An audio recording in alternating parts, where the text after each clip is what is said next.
नमस्कार साथियों, civil step के इस यूट्यूब चैनल में आप सबका स्वागत है। मेरा नाम है अजय। आशा करता हूं कि आप सब पूर्ण रूप से स्वस्थ एवं सुरक्षित होंगे। तो चलें दोस्तों, आज की इस वीडियो को आरंभ करेंगे। आज की ये वीडियो उन सभी विद्यार्थियों के लिए बहुत ही लाभदायक सिद्ध होने वाली है जिन्होंने कल यानी कि 3 अक्टूबर 2024 को एचपीएस मेंस की परीक्षा दी है। एचपीएस मेंस की परीक्षा में हिंदी विषय आपसे पूछा गया था। उस विषय का प्रश्न पत्र किस प्रकार का था, कौन कौन से प्रश्न पूछे गए थे, उन पर आज हम चर्चा करने वाले हैं। और ये वीडियो उन विद्यार्थियों के लिए भी बहुत ही लाभदायक सिद्ध होने वाली है जो भविष्य में एचपीएस की परीक्षा में बैठने वाले हैं, एचपीएस की परीक्षा देना जिनका सपना है। तो सभी इस वीडियो के अंत तक बने रहें और इस वीडियो का लाभ जरूर लें। तो चलें आज की वीडियो को करते आरंभ। तो देखते हैं, सर्वप्रथम आपसे जो पहला प्रश्न यहाँ पर पूछा गया था वो था निबंध। ठीक है, 30 नंबर का निबंध आपसे पूछा गया था। पहला निबंध का जो विषय था जाति आधारित जनगणना का मुद्दा और भारतीय लोकतंत्र पर ये निबंध था। ठीक है, लोकतंत्र पर निबंध हमें देना था। जाति आधारित जनगणना जो होती है, जाति आधारित जनगणना, उसके हमें लाभ बताने थे। ठीक है, उससे क्या क्या लाभ हैं, उससे क्या क्या नुकसान हो रहा है। ठीक है, और जनगणना में क्या क्या चीज़ों जनगणना करते समय कौन कौन सी सावधानी रखनी चाहिए, ये सारी सारी चर्चा हमें इस पर करनी थी। ठीक है, इस पर जो अनुमानित पॉइंट्स हैं, ठीक है, वो हो सकते थे। देखें, इसमें जो सर्वप्रथम हम बात कर सकते थे कि सामाजिक न्याय और समता। ठीक है, सामाजिक न्याय और समता, जब जाति आधारित जनगणना होती है तो उससे क्या होता है, सामाजिक न्याय और जो है समता बनी रहती है। ठीक है, सामाजिक न्याय और समता बनी रहती है। सामाजिक जो न्याय व्यवस्था है उसको ठीक करने के लिए जनगणना का अनुमान होना आवश्यक है। तो जनगणना का जब अनुमान हमारे पास रहेगा, जनगणना हमारे पास जाति आधारित जनगणना रहेगी, तो जो सरकार नीतियां बनाती है, योजनाएं बनाती है, उनका लाभ सबको मिल सकता है। ठीक है, और नीतिगत योजनाएं, इसमें हम पॉइंट लिख सकते थे, जो नीतिगत योजनाएं हैं, ठीक है, जो नीतियां सरकार बनाती है, जो योजनाएं बनाती हैं, किस प्रकार की नीतियों की आवश्यकता है समाज में, किस प्रकार की योजनाएं बनाएं, तो वो सारी की सारी चर्चा तभी हो सकती है, नीतियों निर्माण तभी हो सकता है जब जनगणना का अनुमान होता है। ठीक है, तो जाति आधारित जनगणना होगी तो इससे जो सरकार को भी बहुत सहायक सिद्ध होगी कि वो नीति नीति निर्माण कर सके।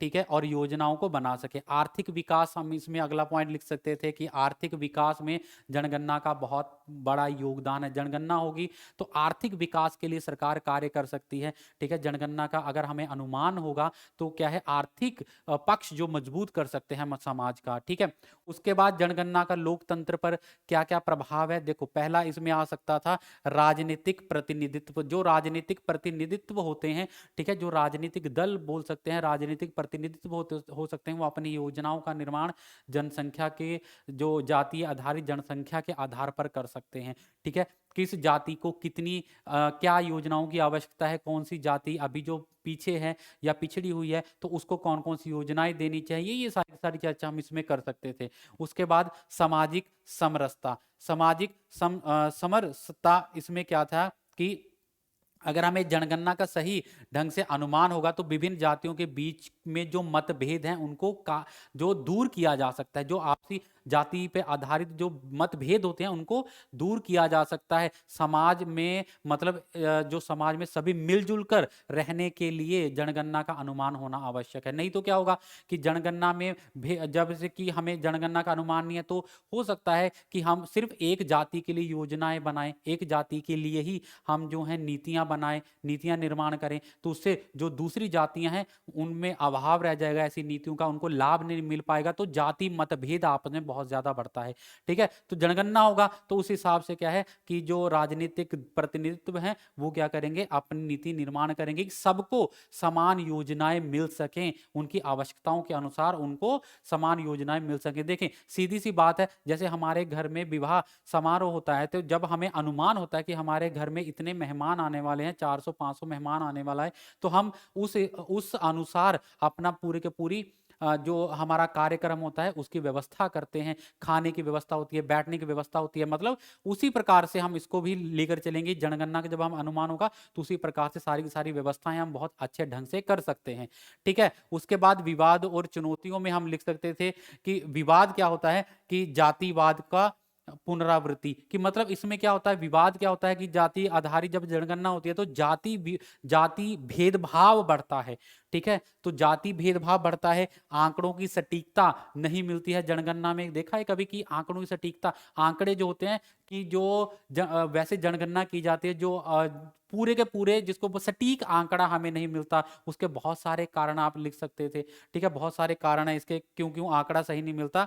उसके बाद सामाजिक तनाव बना रहता है, सामाजिक व्यवस्था जब जनगणना चलती है उस समय देखा होगा कि सामाजिक अव्यवस्था बनी रहती है, क्योंकि उस समय क्या है कि जो सरकारी अध्यापक होते हैं, जो सरकारी कर्मचारी होते हैं, उनकी ड्यूटियां लगती हैं। ठीक है, उनको ये कार्य दिया जाता है, तो उससे जब वो कार्य करते हैं तो जो उनके दैनिक कार्य, जो उनका जो वैसे कार्य चलता है, ठीक है, जिस कार्य के लिए वो नियुक्त हुए हैं, तो उस कार्य में व्यवधान आता है। मान लीजिए अध्यापकों को लगाया गया है जनगणना के लिए, तो जो उनके जो विद्यार्थी हैं जहां पर उनको पढ़ाना है, तो वहां पर वो सारी की सारी स्कूल की व्यवस्था बिगड़ जाती है। ठीक है, तो इस प्रकार का तनाव भी हम लिख सकते हैं।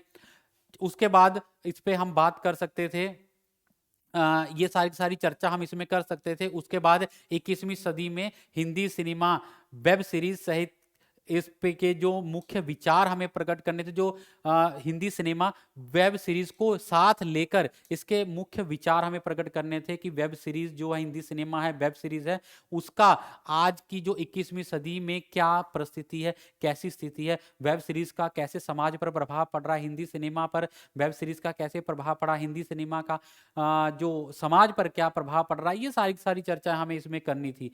ठीक है, उसके बाद जैसे अगला विषय था लोकतंत्र, लोकतंत्र के सुदृढ़ीकरण के वैकल्पिक पत्रकारिता।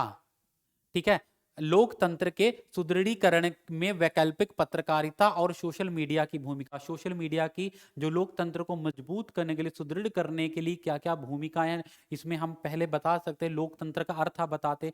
उसके बाद पत्रकारिता क्या होती है, पत्रकारिता के गुण कौन से होते हैं, पत्रकारिता होती क्या है, ये चर्चा करते। उसके बाद लोकतंत्र को मजबूत करने में, सुदृढ़ करने में पत्रकारिता की क्या भूमिका है, वो चीज हमें बतानी थी। पत्रकारिता का स्तर आज क्या हो चुका है, वो सारी की सारी चर्चा हम इसमें कर सकते थे।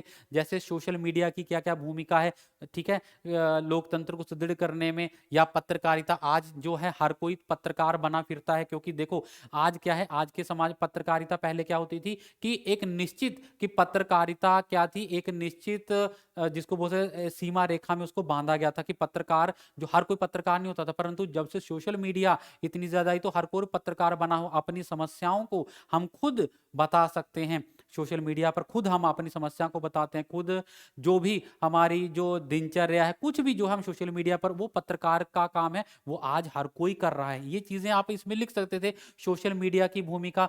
ठीक है, सूचना का तेजी से प्रसारण होने लग गया है, ये चीज हम बता सकते थे इसमें। उसके बाद नागरिक पत्रकारिता, सक्रिय भागीदारी की, सोशल मीडिया की या फिर पत्रकारिता का नागरिक जो नागरिकता पत्रकारिता, जो नागरिक पत्रकारिता है, मतलब नागरिकों की पत्रकारिता किस प्रकार से हो रही है, कैसे नागरिक जो है किस प्रकार जो पत्रकारिता कर सकता है, वो हम बता सकते हैं। सक्रिय भागीदारी किस प्रकार से आज जो हर कोई इसमें अपना, मतलब जो पत्रकारिता में किस प्रकार से अपनी भागीदारी, लोकतंत्र को मजबूत करने के लिए किस प्रकार की पत्रकारिता, अगर हम पत्रकार हैं तो किस प्रकार का हमारा जो कर्तव्य होना चाहिए, लोकतंत्र को मजबूत करने के लिए क्या क्या चीजें होनी चाहिए, उस पर हम यहाँ पर विचार विमर्श कर सकते थे। जैसे सक्रिय भागीदारी में हम लिख सकते थे, सोशल मीडिया पर विचारों की अभिव्यक्ति से नागरिक की सक्रिय भागीदारी बढ़ती है, लोग अपने अधिकारों के लिए जागरूक होते हैं और विभिन्न मुद्दों में जनमत निर्माण करने में योगदान। देखो अब पत्रकारिता से सक्रिय भागीदारी बढ़ी कि जो नागरिक हैं उनको अपने कर्तव्यों का भान होगा, उनको पता होगा कि देश में क्या चल रहा है, तो उसमें वो भागीदारी, जो देश के मुद्दे हैं तो उसमें अपनी भागीदारी दे सकते हैं। तो सक्रिय भागीदारी बनाती है पत्रकारिता। ठीक है, इस तरह से और भी पॉइंट थे। लोकतंत्र की मजबूती में योगदान पत्रकारिता का किस प्रकार से है। ठीक है, ये सारी सारी चीजें हैं। उसके बाद हम देखेंगे, अगला विषय हमारा था नई विश्व संरचना में भारत। नई विश्व संरचना में भारत किस प्रकार से जो उभर कर आ रहा है, जो नई विश्व संरचना बन रही है, विश्व में भारत किस प्रकार से जो उन्नति हो रही है भारत की, वो चीज हमें यहाँ पर बतानी थी। ठीक है, भारत की बढ़ती आर्थिक शक्ति बतानी थी। आर्थिक शक्ति किस प्रकार से बढ़ रही है, उद्योग और सेवा का क्षेत्र, विपणन और उपभोक्ता बाजार क्या चीज है। ठीक है, राजनीतिक स्थिरता और शक्ति संतुलन किस प्रकार से हुआ, क्षेत्रीय प्रभाव, सुरक्षा, संयोग, ये सारी सामाजिक और सांस्कृतिक प्रभाव। ठीक है, ये सारी इसमें पॉइंट हम लिख सकते थे। उसके बाद हमारे पास है अगला जो विषय था, वो था आपको अनुवाद करने के लिए ये पैराग्राफ दिया गया था। ठीक है, जिसको बोल सकते हैं हम हिंदी में एक गद्यांश दिया गया था, इंग्लिश का एक, ठीक है, गद्यांश था, उसको आपने अपनी भाषा में अनुवाद करना था और आशा करता हूं कि सबने बहुत अच्छे से इसका अनुवाद किया होगा। ठीक है, तो ये था अनुवाद। उसके बाद हमारे पास पूछा गया था गद्यांश, हिंदी का गद्यांश था, इसको अपनी भाषा में अनुवाद करना था। और ये जो था बीमा, ठीक है, जो स्वास्थ्य बीमा है उस पर आधारित ये जो गद्यांश था, इसमें जो बीमे के बारे में बताया गया था कि स्वास्थ्य बीमा कंपनी, स्वास्थ्य बीमा, जो स्वास्थ्य का बीमा होता है, कौन सी जो कौन सी अवस्था के लोगों को, कौन सी आयु के लोगों के लिए लाभदायक है, जो बीमा कंपनियां क्या क्या कर रही हैं, ये सारी चीजें हमें इसमें बतानी थी। ठीक है, उसके बाद अगला जो हमारे पास एक कविता दी गई थी व्याख्या करने के लिए, कविता थी मेरी नींद में सपने खत्म नहीं होते, मेरी आंख में उम्मीद अटकी रहती है, मेरे पांव से लिपटी रहती है यात्राएं, मेरे हाथ कभी खाली नहीं रहते, मेरे चेहरे पर अनवरत बदलती रहती हैं भंगिमाएं, मस्तिष्क में चलता है एक अविरल मंथन, रात के सन्नाटे में झरती रहती है विचारों की राख, मेरी सांसें देती हैं मुझे ताप, मैं आदमी हूं जनाब। ठीक है, तो ये था हमारे पास पद्यांश। ठीक है, तो ज्यादा कठिन नहीं था पद्यांश, सरल भाषा थी। तो इसमें जो है देखो, मनुष्य की जिज्विषा मतलब जीने की इच्छा, ठीक है, उस पर बात की गई है, जीने की इच्छा के बारे में बताया गया, उसके भीतर जो संघर्ष चलता है उसके बारे में बताया गया है। ठीक है, जैसे कि इसमें क्या हो सकता, सपनों की समाप्ति ना होना, कि मनुष्य का जो सपना है वो कभी समाप्त नहीं होते, मनुष्य के जो सपने हमेशा, सपने कभी पूर्ण नहीं होते, एक सपना पूर्ण होता है तो दूसरा सपना फिर से कोई ना कोई सपना हमारे आगे आ जाता है, तो उस सपने के कारण हम अपने दैनिक जीवन में भागते ही रहते हैं। ठीक है, उसके बारे में यह था कि यह व्यक्ति की आकांक्षाएं और इच्छाएं कभी समाप्त नहीं होते, वे हमेशा जीवित रहती हैं, जो हमेशा हमें भगाती रहती है, हमेशा एक नया लक्ष्य हमें प्रदान करती है। आशा का अटकना, ठीक है, आंखों में उम्मीद का रहना, यह दर्शाता है कि हमें अपने बेहतर भविष्य के लिए हमेशा कार्यरत रहना चाहिए, कि मतलब जो आशा की हमें आशा रहती है हमें, ठीक है, कहते हैं ना कि आशा, जब तक आशा है तब तक हमारा जीवन है, आशा से ही जीवन बंधा हुआ है। तो आशा हमें क्या करती है, हमें जीने की इच्छा देती है कि हमारा कल का भविष्य उज्जवल होगा, इसी आशा में हम जो है जीते ही रहते हैं, दैनिक जीवन, हमारा जो जीवन प्रक्रिया है वो जीने की प्रक्रिया चलती ही जा रही है।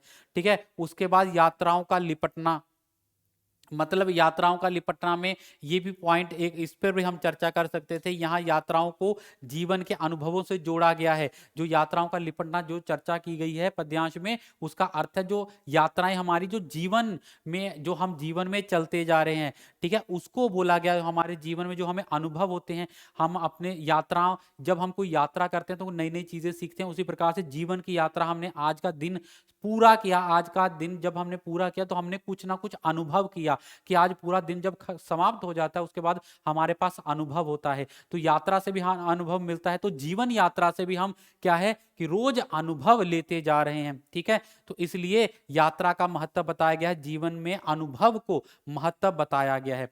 ठीक है, उसके बाद है खाली हाथों का ना होना, मतलब कि यह संकेत करता है व्यक्ति के हाथ में, यह नहीं है कि जैसे कि मैंने अभी आपको बताया कि जीवन समाप्त हो जाता है, उसके जीवन का दिन, आज एक दिन जब संपूर्ण हो जाता है तो हम ये नहीं कह सकते कि हमने कुछ नहीं सीखा। अगर हम मान लीजिए जैसे कि एचएस की परीक्षा दी है आप सबने, तो उसमें से कुछ विद्यार्थी जो सफल नहीं हो पाएंगे, तो उनको ये नहीं है कि अगर वो विफल हो गए हैं तो वो भविष्य में एचएस की परीक्षा नहीं देंगे। विफलता भी हमें कुछ सिखा के जाती है, विफल होने के बाद भी ही विफल होने के बाद हमें ये पता चलता है कि विफलता का कारण क्या था, और उस कारण को भविष्य में हम दूर करने के लिए कार्यरत रहते हैं, प्रयत्न करते हैं। ठीक है, तो ये चीज हमें पता लगती है। कभी भी हमारे हाथ अगर सफल हो गए तो भी हमने प्राप्ति की, अगर विफल हो गए तो भी हमने जीवन से कुछ ना कुछ सीखा है। ठीक है, तो हमारे हाथ कभी भी खाली नहीं रहते। उसके बाद है भंगिमाओं का बदलना। चेहरे की जो भंगिमाएं हैं, मतलब कि जो जीवन में हमारी परिस्थितियां हैं बदलती हैं, कभी सुख आया कभी दुख आया, तो इन परिस्थितियों के कारण हमारे जीवन में क्या उतार चढ़ाव आता है, इस पर हम चर्चा कर सकते थे। ठीक है जी। उसके बाद हमें अगला प्रश्न था हमारे पास, निम्नलिखित गद्यांश की व्याख्या कीजिए। ठीक है, यहां पर एक गद्यांश दिया गया था जिसमें निजी और सामाजिक, ठीक है, निजी और सामाजिक के बीच ध्रुवीकरण बताया गया था। निजी क्या है, सामाजिक क्या है, निजी और सामाजिक में ज्यादा भेद नहीं है, ये चर्चा इस पे की गई थी। ठीक है, कि जब तक रचना में निजी और सामाजिकरण नहीं होता तब तक सामाजिक संदिग्ध या संकीर्ण रहती है। भाषा अपने आप में एकाधिक एक ऐसा माध्यम जो निजी भी है और सामाजिक भी है। उदाहरण दी गई है भाषा की। ठीक है, मतलब कि निजी और सामाजिकता के बारे में यहां पर चर्चा की गई थी। उसके बाद हमारे पास है, निम्नलिखित मुहावरों का वाक्य में प्रयोग इस प्रकार कीजिए कि अर्थ स्पष्ट हो जाए। तो बहुत ही जिसको बोल सकते हैं ज्यादा कठिन मुहावरे नहीं थे, और आशा करता हूं कि आप सबने यही जो मैं यहां पर आपको अर्थ बताऊंगा वही लिखे होंगे। ठीक है, और वाक्य में भी बिल्कुल अच्छे से आपने प्रयोग किया होगा। पहला यहां पर मुहावरा था फूटी कोड़ी ना होना। फूटी कौड़ी ना होना का अर्थ होता है बहुत गरीब होना। कहते हैं ना फूटी कोड़ी नहीं है मतलब कोई पैसा ना होना, फूटी कोड़ी ना होना बहुत गरीब होना। तो ठीक है, इसका ये अर्थ था। उसके बाद है पांव जमीन पर ना पड़ना जब इत्याधिक प्रसन्न होना। पांव जमीन पर ना पड़ना जब हमारे पांव का जमीन पर नहीं पड़ते, जब हम बहुत ज्यादा प्रसन्न होते हैं, खुश होते हैं। ठीक है, तो पांव जमीन पर ना पड़ना का अर्थ है इत्याधिक प्रसन्न होना। उसके बाद है नाक रगड़ना। नाक रगड़ना मतलब दीनता पूर्वक प्रार्थना करना। नाक रगड़ना कि मैं बोलते हैं ना कि मैं नाक रगड़ती हूं कि मेरी बात मान लो, मैं नाक रगड़ता हूं कि मैं बोलते हैं ना मैं नाक रगड़वा के रहूंगा, मतलब उसको झुका के रहूंगा। तो झुका, नाक रगड़ना का मतलब झुका के नहीं, यहां पर आएगा दीनता पूर्वक प्रार्थना करना। कोई जब नाक रगड़ता है, मंदिरों में बोलते हैं नाक रगड़ते, मैं भगवान आपके आगे नाक रगड़ रहा हूं, मेरी ये जो प्रार्थना इसको स्वीकार कर लें। नाक रगड़ना मतलब दीनता पूर्वक प्रार्थना करना। ठीक है, उसके बाद आ गया भौहें टेढ़ी करना। भौहें टेढ़ी करना कि मतलब जब नफरत की जाती है किसी से तब इसका प्रयोग किया जाता है भौहें टेढ़ी करना, जब नफरत की जाती है, घृणा की जाती है। उसके बाद आ गया लाल पीला होना, मतलब बहुत क्रोधित होना। ये थे अर्थ, और इसके वाक्य भी आपने बिल्कुल उपयुक्त रूप से बनाए होंगे, यह मैं आशा करता हूं, क्योंकि जब हमारे पास अर्थ होता है, वाक्य का अर्थ समझ में आ जाता है, तो वाक्य भी बहुत अच्छी तरह से हम बना लेते हैं। उसके बाद आपको दिया गया था निम्नलिखित वाक्यों को सुधार कर लिखना था। यहां पर सुधार कर आना था। ठीक है, सुधार कर वाक्यों को लिखना था। पापा मुझे जॉनी सर से गिटार बजाना सिखा रहे हैं। ठीक है, तो इसका हम बता सकते थे पापा मुझे जॉनी सर से गिटार बजाना सिखा रहे हैं। ठीक है, तो यहां पर पापा, यहां पर जब हमें अल्प विराम का प्रयोग करना था। उसके बाद आ गया उनके 3 बेटा दुश्मनों से लड़ते हुए काम आ गए। तो इसका जो उत्तर बनता कि उनके 3 बेटे दुश्मनों से लड़ते हुए काम आ गए। ठीक है,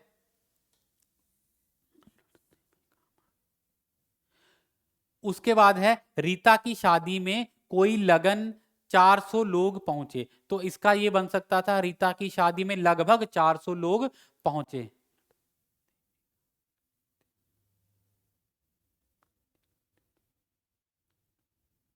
देखो इसका ये भी बन सकता था उनके तीनों बेटे।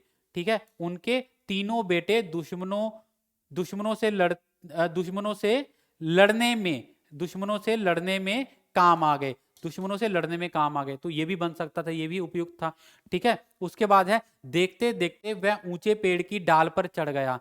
तो देखते ही देखते वह पेड़ की ऊंची डाल पर चढ़ गया। तो यहां पर जो बोल सकते हैं हम शब्दों के क्रम में त्रुटि थी, तो क्रम इसको सही करना था। आगे था गुरुजी मुझे तो आप आशीर्वाद दें। तो गुरुजी आप तो मुझे आशीर्वाद दें। ठीक है, उसके बाद शुद्ध वर्तनी के शब्द आए थे। शुद्ध वर्तनी वाले शब्द, जो अशुद्ध वर्तनी वाले शब्द थे उनको आपको चुनकर लिखना था।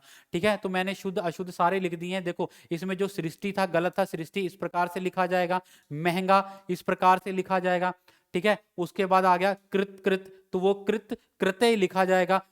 पुरस्कार, तो उसको पुरस्कार हमने लिखना था, ठीक है। उसके बाद जो हमारे पास आ गया आगे आलाहाद, तो ये गलत था, इसमें ह आधा आएगा आह्लाद, ठीक है। उसके बाद ठहरिए, ठीक ठीक था। श्रृंखला, श्रृंखला में गलती थी, ठीक है, तो श्रृंखला इस प्रकार से लिखा जाएगा, ठीक है। श्रृंखला इस प्रकार से श्रृंखला लिखा जाएगा।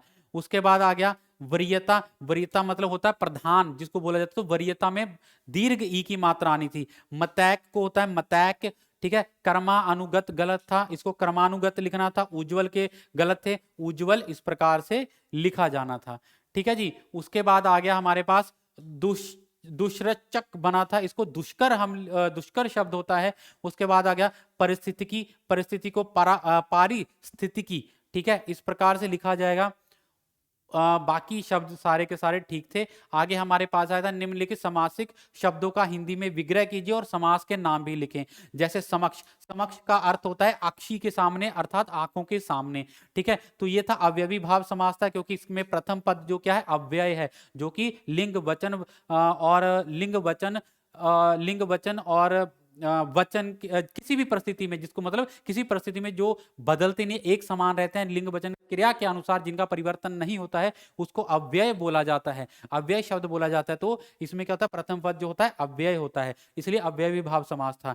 कपड़े लत्ते, कपड़े और लत्ते द्वंद्व समास था।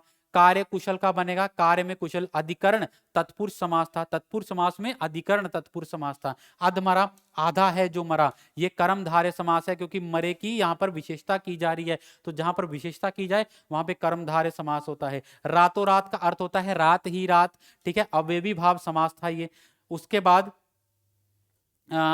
हमारे पास आ गया ये शब्द थे हमारे पास, निम्नलिखित शब्दों की भाववाचक संज्ञाएं बनानी थी। अड़ना का अड़चन, बचना का बचाव, बुलाना का बुलावट, धुड़कना का धुड़कन, ठीक है, मनाना का मनोती, पाना का प्राप्ति, चलना का चाल, घबराना का घबराहट, उठना का उठाव, ठीक है। ये थे भाववाचक संज्ञा। उसके बाद आपको यहाँ पर शब्द दिए गए थे, उन शब्दों को देखकर दो दो समान अर्थी शब्द यहां से बताने थे हमें। जैसे उपद्रव का अर्थ होता है हुल्लड़ और उत्पात, ठीक है। कठोर का अर्थ होता है परुष, और उसके बाद होता है निर्मम, ठीक है, कठोर। और उसके बाद आ गया हमारे पास शांत, शांत का अर्थ होता है मौन और नीरव। उसके बाद आ गया प्रयास, प्रयास का अर्थ होता है उद्यम और चेष्टा, और लक्ष्य का अर्थ होता है ध्येय और ठिकाना। तो ये था आपका जो प्रश्न पत्र, और उसके उत्तर इस प्रकार से होंगे, ठीक है। तो आशा करता हूं कि आपके जो उत्तर भी ऐसे ही, आपने जो अपने पेपर को पूर्ण रूप से ऐसे ही पूर्ण किया होगा, यही उत्तर आपने वहां पर भी दिए होंगे।